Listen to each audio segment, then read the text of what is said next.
1단계는 접수 단계라고 말한다라고 했어요. 자, 인테이크 과정이다. 이때는 사회복지사의 과업이 어떤 것들이 있느냐. 이게 이제 시험에서 가장 많이 나오는 부분이다. 이렇게 말씀을 드렸고, 자, 첫 번째는 가장 약방의 감초처럼 나오는 것들이 있겠죠. 라포를 형성한다. 자, 그 다음에 두 번째는 문제나 욕구를 확인한다. 세 번째는 서비스 적격성 여부를 판단한다. 이것을 우리는 스크리닝이다. 이렇게 정리할 수 있어요. 그 다음 네 번째, 클라이언트의 동의 구한 후에 레퍼, 의뢰 절차를 밟는다 라고 말했습니다. 자, 이 네 가지가 정말 잘 나오는 부분 중에 하나거든요. 잘 나오는 부분 중에 하나인데 이거 외에도 더 있었습니다. 양가 감정, 상충되는 감정이 있을 수 있다. 그래서 양가 감정의 해소라고 하는 것도 필요하고요. 클라이언트에 대한 수용하는 자세 중요할 수 있겠죠. 그 다음에 접수 기록을 기본적으로 할 겁니다. 접수 기록을 하면 접수 기록지에 있는 것을 생각해 보면 기본적 인적 정보를 수집합니다. 간단한 정보를 수집하는 것이 있고요. 그 다음에 접수 기록지를 보면 의뢰 경위라는 게 있어요. 어떻게 의뢰되어서 왔는지 그러한 것들을 쓸 수가 있습니다. 자, 그리고 동기부여가 필요하다라고 말씀드렸어요. 동기부여는 접수 단계 때 이루어진다. 이런 식으로 정리하시면 되겠습니다. 자, 접수 단계 과업은 이 정도에서 출제가 되는데 뭐 예를 들어서 접수 단계 때 목표 설정을 할 수 없겠죠. 목표 설정은 계획 단계 때 하는 겁니다. 자, 그리고 접수 단계에서 가장 힘들 수 있는 것이 이 확인이란 단어에 계속해서 동그라미를 치라 했는데요. 문제 형성, 문제 형성, 문제 정의, 문제 규명 이렇게 나오면 안 됩니다. 이거는 사정 단계 때, 좀 이따 말씀드리겠지만 사정 단계 때 하는 것입니다. 이렇게 정리하시면 됩니다. 참여 유도 보겠습니다. 관계 형성하고 동기화하고 양가감정 수용하고 저항감 해소한다. 이 저항감의 하나가 양가감정이거든요. 그래서 이 양가감정 해소가 바로 저항감 해소와 같은 맥락으로 생각하시면 됩니다. 처음 만났기 때문에 약간의 레지스턴스, 저항감이 있겠죠. 그것도 해소해줘야 되는 것입니다. 자, 그러면 참여 유도 가볍게 보시라 했습니다. 클라이언트로 하여금 개입 과정에 적극적으로 참여하도록 유도하기 위해 사회복지사는 클라이언트와의 관계 형성, 동기화, 양가 감정의 수용과 받아들임이라는 것이죠. 저항감 해소와 같은 과업이 필요합니다. 관계 형성입니다. 라포 형성이라 보셔도 됩니다. 관계 형성은 기관을 방문하는 클라이언트의 두려움과 불안을 해소시키기 위해 사회복지사와 클라이언트 간의 상호 긍정적인 친화관계, 즉 레포 또는 라포를 형성하는 것을 말합니다. 사회복지사와 클라이언트가 신뢰감을 형성할 수 있는 관계를 만듦으로써 클라이언트를 개입 과정에 적극적으로 참여할 수 있도록 합니다. 동기화입니다. 원조 과정은 클라이언트 변화를 위한 과정이죠. 그래서 클라이언트가 변화하고자 하는 동기가 있어야 되는데 만약에 없다면 실패할 확률이 높아지겠죠. 사회복지사는 클라이언트가 적극적으로 참여할 수 있도록 동기를 부여해야 합니다. 양가 감정 수용입니다. 클라이언트가 변화를 원하는 마음과 그렇지 않은 마음이 동시에 공존하는 것입니다. 상충된 감정이라 할 수 있습니다. 변화에 앞서 누구나 양가 감정을 가질 수 있으며 사회복지사는 클라이언트의 양가 감정을 있는 그대로 받아들여 줄 필요가 있습니다. 양가 감정 수용에 대해서 말씀드렸습니다. 저항감 해소입니다. 저항은 클라이언트가 도움받기를 꺼려하는 마음입니다. 양가 감정의 원인이 저항일 수 있습니다.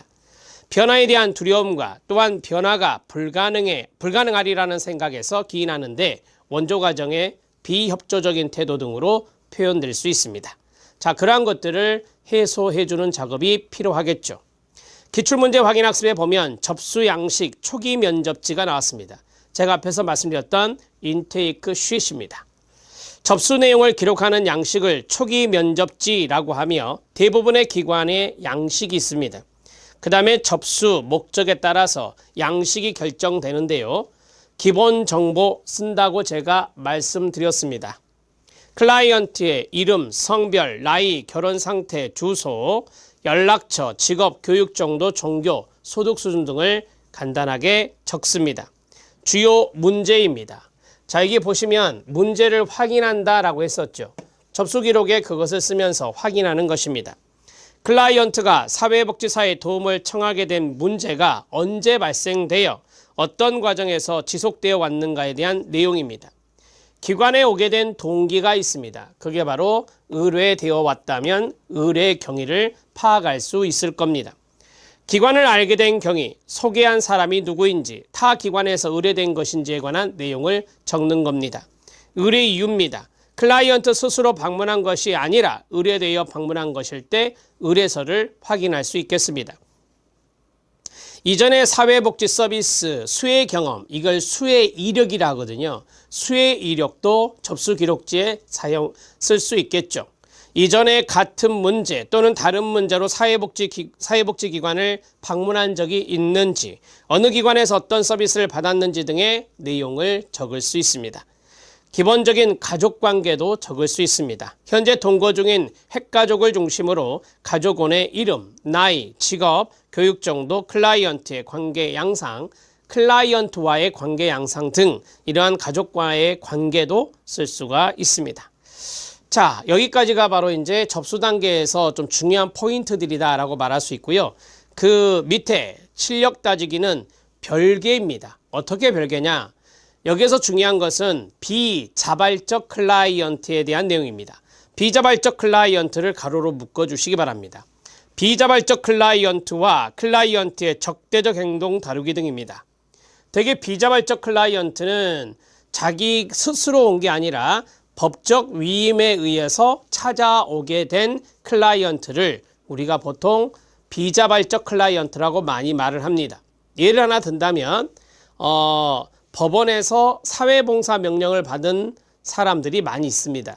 그 사람들이 만약에 복지관을 찾아와서 사회봉사를 한다면 이 사람들은 자발적으로 온 게 아닙니다. 이런 것들이 바로 비자발적 클라이언트의 대표적인 사례라고 말할 수 있습니다. 비자발적 클라이언트와의 면담 지침, 카두신이 말한 건데 첫 번째부터 10번째까지 나왔는데 밑에 그 박스가 하나 있습니다. 1번부터 4번까지 있죠. 그 자리 별표. 이게 시험에 나왔던 지문들입니다. 그 자리 별표 쳐주시고요. 이건 절대 외우는 게 아닙니다. 이해를 하시면 됩니다. 자, 예를 들어서 법원에서 사회봉사 명령을 받은 비행 청소년이 사회복지관에 왔다. 그러면 비자발적 클라이언트입니다. 이때는 어떻게 면담을 할 것인가. 그리고 그 비행 청소년의 적대적인 행동이 있다면 어떻게 다룰 것인가. 거기에 대한 내용을 여기에 쓴 것이고요. 아이콘이 붙어 있는 거 보면 많이 나왔었구나. 이런 문제도 이런 것들을 알 수가 있고요. 최근에는 좀 잠잠합니다. 최근에는 많이 등장하지 않았어요. 자, 비자발적 클라이언트와의 면담 지침을 보면 사회복지사 자신의 태도를 인식한다. 선입관입니다. 선입관이 있으면 안 되겠죠. 그러면 비자발적 클라이언트에 대한 수용이 어려워져요. 클라이언트를 의뢰한 기관과 사회복지사 관계 및 의무사항을 이해합니다. 여기서 의무사항이라는 것은 사회복지사의 의무도 있겠지만 클라이언트에게 주어진 의무도 있을 겁니다. 그것도 이해할 필요가 있고 의뢰기관에서 클라이언트에게 요구한 의무사항과 제한 상황을 파악해야 됩니다. 의뢰기관이 제가 앞에서 말씀드린 사례로 말한다면 법원이 되는 거예요. 그래서 법원에서 요구하는 의무사항이 있을 것이고 그 다음에 법원에서 제한을 두는 것도 있을 건데 그런 것들을 잘 파악할 필요가 있습니다. 클라이언트와 긍정적 관계 형성을 위한 기본적 태도와 접근 방법을 활용해야 됩니다. 이 비자발적 클라이언트라 하더라도 라포 형성은 똑같이 중요한 과업이 됩니다. 그 다음에 5번째, 사회복지사의 온화함, 클라이언트에 대한 존엄성 이런 것들을 표현할 필요가 있습니다. 6번째는 사회복지사는 클라이언트와의 관계에 부여된 법적 요구사항이 있을 거다. 한계는 제한을 말합니다. 이에 대한 결과에 따라 사회복지사가 행동할 의무가 있음을 클라이언트에게 분명히 표현해야 합니다. 법적 의무사항 내에서 클라이언트가 선택할 수 있는 다양한 대안이 있을 건데 그런 것을 제시하고 선택의 자유가 있음을, 이게 뭐죠? 자기 결정권입니다. 있음을 명시하고 존중해 줍니다. 8번째, 클라이언트가 상황 해결을 위해 기관에서 제공되는 서비스 가운데 어떤 도움을 받기 원하는지 적극적으로 탐색해 나가야 됩니다. 클라이언트가 어떠한 서비스를 요청할 수도 있고 어떤 서비스를 받을 걸 기대할 수도 있으니 상담을 통해서 그것을 적극적으로 탐색하라는 겁니다. 그리고 9번째, 기관에서 제공되는 서비스, 클라이언트가 원하는 서비스가 일치할 수 있도록 하기 위해 사회복지사가 파트너가 될 수 있도록 노력해야 될 것입니다. 초기 면담이 강제성을 띈 것이었지만 희망이 있음을 인식할 수 있도록 도와야 할 것입니다. 자, 여기에서 팁으로 하나 말씀드리면 공감의 자세가 좋을까요? 측면의 자세가 좋을까요? 비자발적 클라이언트의 경우는 바로 공감의 자세가 더 바람직합니다. 측면의 자세보다는 공감의 자세가 더 바람직하다. 이런 식으로 정리해 놓으실 필요도 있습니다. 측면이라고 하는 것은 클라이언트에게 라포 형성이 된 다음에 클라이언트에게 불일치감 또는 모순점이 있을 때 직면을 하는 것이거든요. 비자발적 클라이언트는 상당히 적대적인 행동을 할 수 있는 가능성이 높아요. 여기에 직면을 가하면 오히려 부작용이 심할 수 있기 때문에 감정을 읽어주고 이입하면서 공감하는 자세가 더 라포 형성에 유리하다는 것을 말씀드리는 겁니다. 자, 1번 들어갑니다. 클라이언트의 메시지를 이해하기 위해 비언어적 단서들을 찾습니다. 비언어적인 단서, 비언어적인 메시지라고 하잖아요. 그런 것들도 귀 기울여라 라고 하는 겁니다. 2번, 클라이언트 저항을 고려하여 대응이나 직면은 자제한다 라고 했어요. 말씀드렸잖아요. 대항이나 직면은 자제하는 것이 좋습니다. 저항을 고려했을 때. 양가 감정을 인식하도록 클라이언트에게 성찰의 기회를 줄 수 있습니다. 이 성찰이 좀 말이 어렵죠. 네, 이 성찰은 깨달을 수 있는 기회라고 보시면 되는 겁니다. 아, 내가 양가 감정을 가지고 있었구나 라는 것을 깨달을 수 있는 기회입니다. 사회복지사 개인의 경험을 노출할 때 역전이를 주의해야 합니다. 사회복지사가 클라이언트에게 노출하는 것이기 때문에 이럴 때 사회복지사의 과거의 내용이 클라이언트와 유사할 때 역전이가 발생할 수 있거든요. 그래서 이러한 역전이를 주의하라는 것이 바로 4번째였습니다. 충분히 이해되시죠? 2번, 클라이언트의 적대적 공격적 행동 다루기입니다. 그러면 사회복지사의 안전에도 위협이 있을 것 같죠. 그래서 사회복지사 자신의 안전에도 관심을 가져야 되고 클라이언트 행동에 대화로 해결할 수 있도록 유도하는 것이 좋습니다. 이 대화는 소통이라고 보시면 됩니다. 3번째, 적극적 경청과 클라이언트가 침착해질 수 있도록 협조적인 태도를 보이고 클라이언트에 대한 수용의 자세를 표현하는 게 좋습니다. 수용은 클라이언트에게 긍정적 행동이든 부정적 행동이든 있는 그대로 받아들여주고 존중해주는 것을 수용이라고 배웠습니다. 사전 준비 과정에서 클라이언트가 이전에 폭력적 행동을 보였는지 점검해 보고 클라이언트가 전조현상을, 폭력에 대한 전조현상이죠, 보이는지 파악할 것. 5번째, 라포 형성 후 클라이언트에게 폭력 행동으로 인해 사회복지사가 얼마나 경악했는지 알림으로써 문제 상황을 해결할 수 있는 시작점을 만들 수 있습니다. 여기에 전제 조건이 있습니다. 라포가 형성된 다음에 해야 되겠죠. 상황 진정을 위해 휴식이 필요할 수 있습니다. 적대적이고 폭력적인 행동이라 했으니까, 공격적인 행동이라 했으니까 상황 진정을 위해서 휴식이 필요할 것입니다. 충분히 이해되시죠? 이 정도 보시면 되고 별도의 판사는 필요 없습니다. 자, 두 번째는 제9장 정보 수집 및 사정입니다. 정보 수집 및 사정의 첫 번째가 정보 수집인데, 이 정보 수집은 출제된 적은 있습니다만 많이 출제되지는 않고요. 두 번째 제2절로 나오죠. 사정 과정의 개요, 여기 별표 2개 치셔도 됩니다. 그 다음에 제3절은 사정 도구죠. 여기 별표 거의 나옵니다. 생태도가 나오든 가계도가 나오든 소시오그램이 나오든 반드시 나오더라고요. 별표 3개입니다. 자, 그러면 정보 수집부터 들어갑니다. 이번 시간에는 제2절까지 해볼 것입니다. 자, 정보 수집은 자료 수집이라고도 합니다. 우리가 이제 이것을 좀 아실 필요가 있어요. 정보 수집 및 사정이잖아요. 정보 수집 및 사정은 동시에 이루어진다라고 보시면 돼요. 동시에 이루어진다 이렇게 정리하시고, 자, 이게 전후관계, 시간적으로 선후관계가 아니에요. 선후관계라 하죠. 선후 관계가 아니라 순환적 관계라고 말합니다. 순환적 관계다 이렇게 정리할 수 있어요. 자, 왜 순환적 관계냐면 정보 수집하고 사정이 이렇게 이루어져요. 정보 수집을 해서 어세스먼트가 바로 종합적인 분석과 해석이라 하거든요. 그러면 종합적인 분석과 해석이 사정이기 때문에 어세스먼트를 하고, 그 다음에 어세스먼트는 일회성으로 하는 게 아니에요. 지속성이란 게 있어요. 그러면 지속적으로 리어세스먼트를 하려면 다시 정보 수집을 해야 돼요.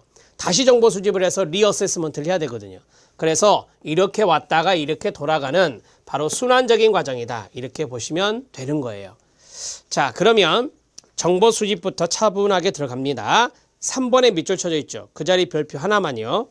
정보 수집은 클라이언트의 문제를 이해하고 분석 해결하는 데 필요한 가로 자료를 모으는 과정, 가로 닫고 말 그대로 이해하시면 되겠네요. 정보 수집은 개입에 도움이 될 만한 자료를 마련하는 것이며 클라이언트의 문제와 욕구를 명확히 하는 것이 과제입니다. 접수 단계에서뿐만 아니라 지속적으로 수행한다. 지속적의 동그라미. 따라서 자료 수집, 정보 수집과 사정은 거의 동시에 반복해서 진행합니다. 동시에 반복해서 진행한다 이렇게 말씀드렸고요. 네 번째, 자료 수집은 사정과 거의 동시에 이루어지고 클라이언트의 구두 보고, 말로 이야기하는 거예요. 왜곡되어 있을 수 있으므로 사실 확인이 필요하겠죠. 끊어주시고요. 또한 의료기관이나 상담기관에서 받은 심리검사 결과를 자료로 활용할 수도 있겠죠. 가정방문을 통해 환경적인 영향을 파악할 수 있겠죠. 이런 것들이 다 정보 수집의 내용들이 됩니다. 밑에 보면 정보 수집의 내용이 있습니다. 첫 번째가 현재 상황을 보고, 두 번째가 사회력, 생활력을 보는 것이 있는데, 자, 실력 따지기에 보면 사회력, 생활력에 대한 내용이 나와 있습니다. 실력 따지기에는 가볍게 별표 하나. 현재 상황을 보겠습니다. 클라이언트의 현재 상황과 클라이언트가 기관에 오기 이전까지 해온 여러 가지 상황들, 클라이언트가 기관과 사회복지사에게 무엇을 원하는지를 이해하고, 클라이언트가 이 문제에 대해 과거에 대처했던 대처 방법들을 살펴보는 겁니다. 문제에 관련되어 있는 중요한 다른 사람에 대한 정보도 알아보고, 클라이언트가 주변 환경 속에서 어떤 영향을 받거나 주었는지에 관한 정보도 알아보는 것입니다. 여러분들은 앞에서 이걸 배우셨습니다. 인간과 환경의 상호작용을 배웠습니다. 따라서 클라이언트에 대한 정보를 수집할 때 환경적 요소, 상황적 요소는 정말 중요한 것입니다. 주변 환경도 정보 수집에 해당될 수 있다라고 보시면 됩니다. 사회력, 생활력입니다. 클라이언트에 대한 모든 정보라고 해도 과언이 아닙니다. 클라이언트에 대한 모든 정보가 바로 사회력 정보다 이렇게 생각하셔도 됩니다. 생활력은 클라이언트의 연속적인 흐름이기 때문에 역사잖아요. 그래서 사례를 이해하는 데 중요한데 개인의 역사, 개인력, 가족의 역사, 가족력, 생활기능, 클라이언트의 자원, 클라이언트의 한계, 장점, 동기 등에 대해서 알아보는 것입니다.